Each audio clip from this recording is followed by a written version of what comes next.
The battle of pendulums. The defining trait of a destructive pendulum is its aggressive need to eliminate all others, just to pull more followers onto its side. To do this, it constantly turns its supporters against everyone else. We are this. They are that. They're wrong, they're bad. Those caught up in this conflict get pulled off their own path and begin chasing false goals, mistaking them for their own. That's the essence of a destructive pendulum. It leads its followers away from their true life tracks and into a fight that only drains and misleads. Let's take the most extreme form of this battle for followers: war. To convince its supporters to go to war, a pendulum will tailor its arguments to fit the spirit of the time. In the past, the method was crude: just command people to take what belonged to others.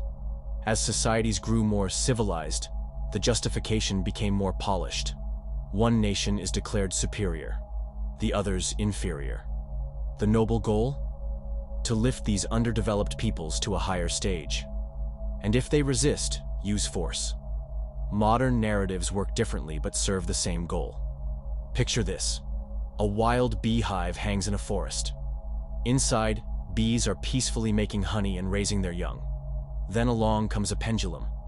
It tells its followers, those bees are dangerous. We have to destroy their hive. And to prove its point, the pendulum starts poking the hive with a stick. Naturally, the bees fly out and sting in defense.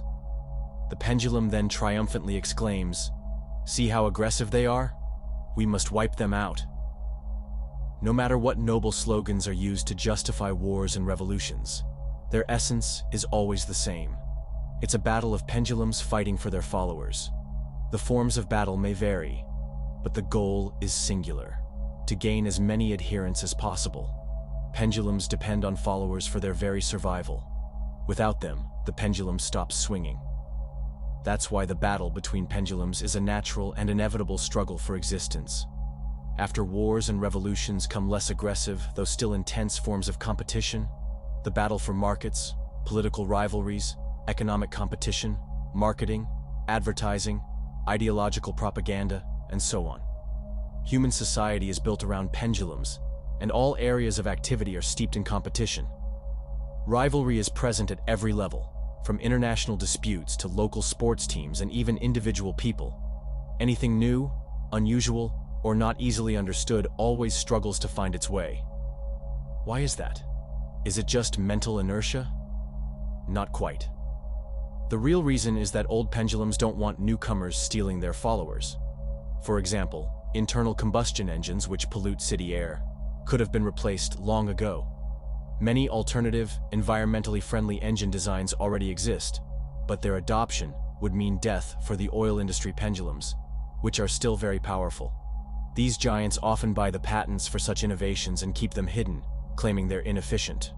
To secure their position on the material plane, pendulums build power through finances, infrastructure, equipment, and, of course, human resources. At the top of these pyramids sit the pendulum's favored individuals, leaders of every rank, from minor managers to heads of state. A favorite doesn't need to be especially gifted. Usually, they are the individuals whose energy best matches the structure of the pendulum. A favorite might believe they've achieved success purely through personal merit, and to some extent, that's true. But much of their rise is thanks to the self-organizing structure of the pendulum.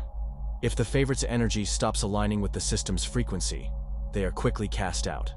The battle of pendulums is destructive to their followers because it creates the illusion that they are acting on their own convictions, while in reality those beliefs are shaped and controlled by the pendulum. Once someone attunes to a pendulum's frequency, an energetic link is formed. Their mental energy resonates with the pendulum, and the pendulum, in turn, feeds back a bit of energy to maintain the connection. On the physical level, we observe this dynamic in familiar ways.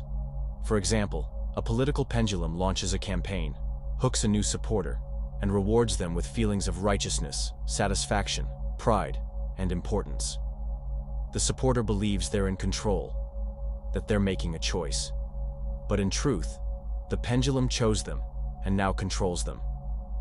Outwardly, it looks like the supporter is expressing their will, but that will was subtly and artificially implanted by the pendulum. The person enters the pendulum's informational field, engages with like-minded individuals, focuses on pendulum-related topics, and reinforces their frequency alignment. Later, if the pendulum disappoints them, doubts arise. Their frequency falls out of sync, and they escape the pendulum's grip, if the pendulum allows it. In powerful systems, such heretics might be punished or even eliminated. This frequency capture can be illustrated with a simple metaphor. Imagine humming a tune to yourself. Suddenly, loud music plays nearby. Now it's nearly impossible to keep your original tune going in your head. For transurfing, it doesn't really matter how the energetic interaction between pendulum and person works. We'll explore it using a simple model of a physical pendulum in plain human terms. That's enough. No one can fully explain what's actually happening, because then we'd have to define what actual even means. And that road never ends. So let's be content with what we can grasp. After all, our heads aren't trash bins. Be glad we can understand at least a little. Now, let's see how pendulums manipulate their followers. Puppet strings. Let's ask a question. How do pendulums manage to make their followers willingly give up their energy? A strong and powerful pendulum can enforce its rules. But how do weaker pendulums do it? When a person doesn't have the power to force someone, they resort to persuasion, reasoning, promises, emotional appeal. These are weak tools typical of human society, which has drifted away from natural forces. Pendulums may use these methods too, but they have far more powerful weapons at their disposal. Pendulums are energy informational entities, and they operate according to the unshakable laws that govern our world. A person gives energy to a pendulum when their thoughts resonate with the pendulum's frequency. But they don't have to consciously support the pendulum to do this.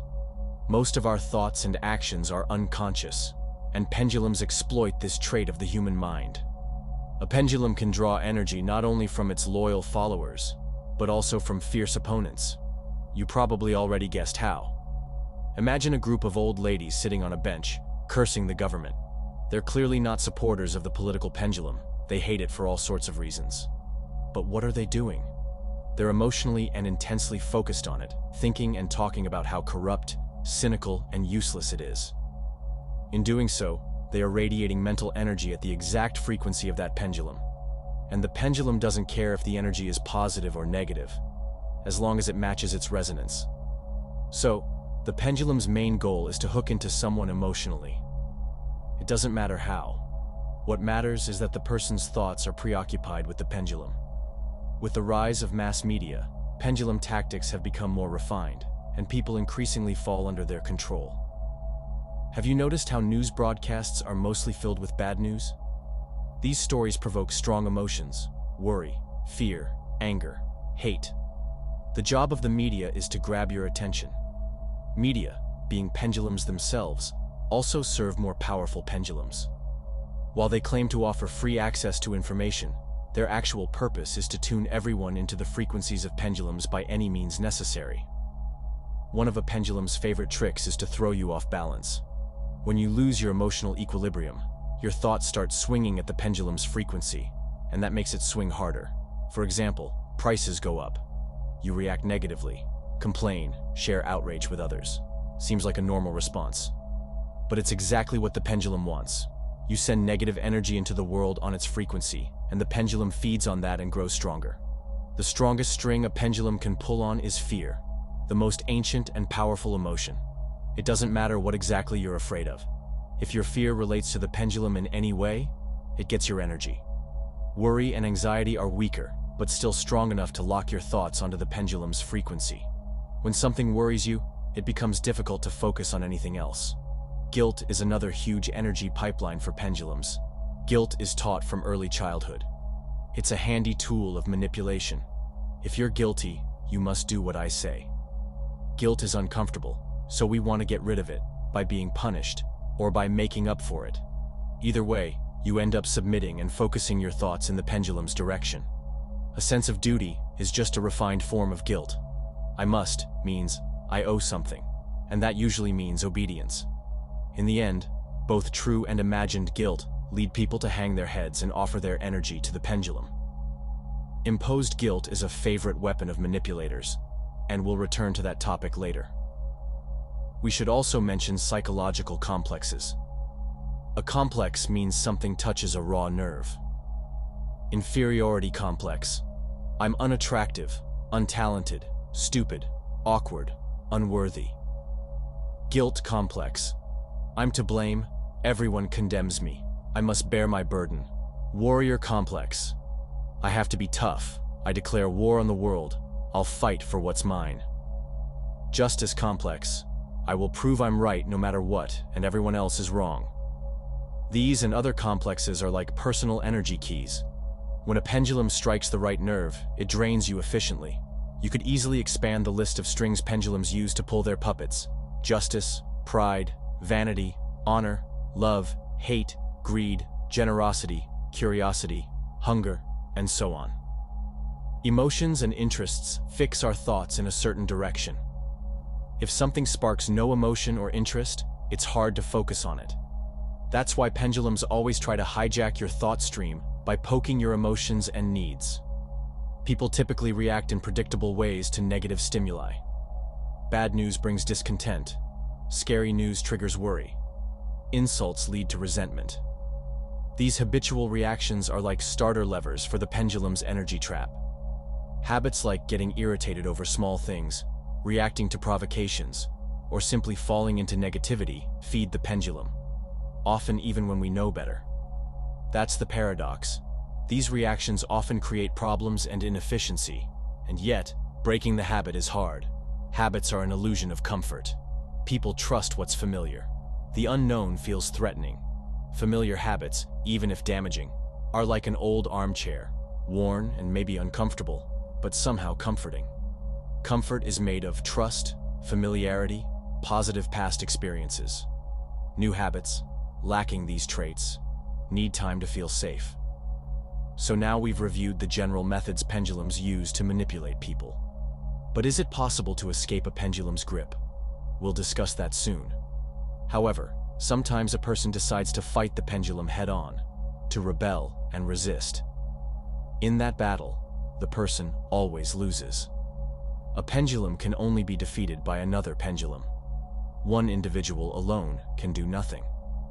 If they stop obeying and try to fight back, they only waste energy, and at best are cast out, at worst crushed. Anyone who dares to disobey the pendulum's rules is branded a traitor. Outwardly, this may look like condemnation for a bad deed. But the real crime isn't the deed. It's that they stopped feeding the pendulum energy. Why do we say, the humble head won't be chopped off? Because a person burdened with guilt is ready to fully submit to the pendulum's control. Repentance doesn't matter to the pendulum. What matters is regaining control. A pendulum becomes more forgiving only when you give it back the ability to manipulate you. But if the guilty party doesn't surrender, if they break free, then they're of no more use. They can be punished or discarded. A pendulum's true motives are usually disguised behind moral principles. The guilty one has repented, so he's not so bad. But you can always tell whether it's morality or system interest that's in play. Just remember what pendulums are and what they're really after. You get what you don't want. As we've already seen, pendulums can draw energy not only from loyal followers, but also from opponents. But losing energy is only half the trouble. If the pendulum is destructive enough, it doesn't just drain you, it damages your well-being and your destiny. Every person occasionally encounters negative news or unwanted events. These are pendulum provocations. You don't want these things in your life, but you always react in one of two ways. If the information doesn't hit a nerve, you ignore it and forget it quickly. But if the pendulum's bait annoys or frightens you, if it gets under your skin, it captures your mental energy and tunes you to its resonance frequency. Then events unfold in the usual way. You get angry, outraged, anxious, afraid. You complain, worry, and emotionally react. In doing so, you emit strong energy that resonates with the destructive pendulum.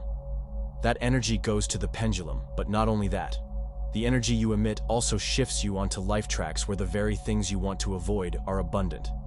As you may recall, when your thoughts lock onto a certain frequency, you transition to the lifeline that matches it. The pendulum's destructive role is in locking your thoughts onto that frequency using its energetic trap. Let's say you ignore news about disasters or tragedies. If you're not emotionally affected, then why burden yourself? In this case, a disaster may occur, but you remain on a lifeline where you're just a bystander, not a victim. The line where you would be a victim passes you by. But if you let that news inside you, if you gasp, worry, discuss it with friends, then it's quite possible that you'll soon shift onto a line where you are the victim. The stronger your desire to avoid something, the more likely you are to attract it. Actively fighting what you don't want means you're pouring all your energy into making it a part of your life.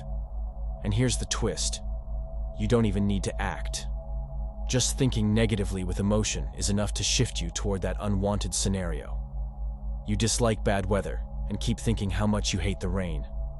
Noisy neighbors annoy you, and you constantly argue with them or silently hate them.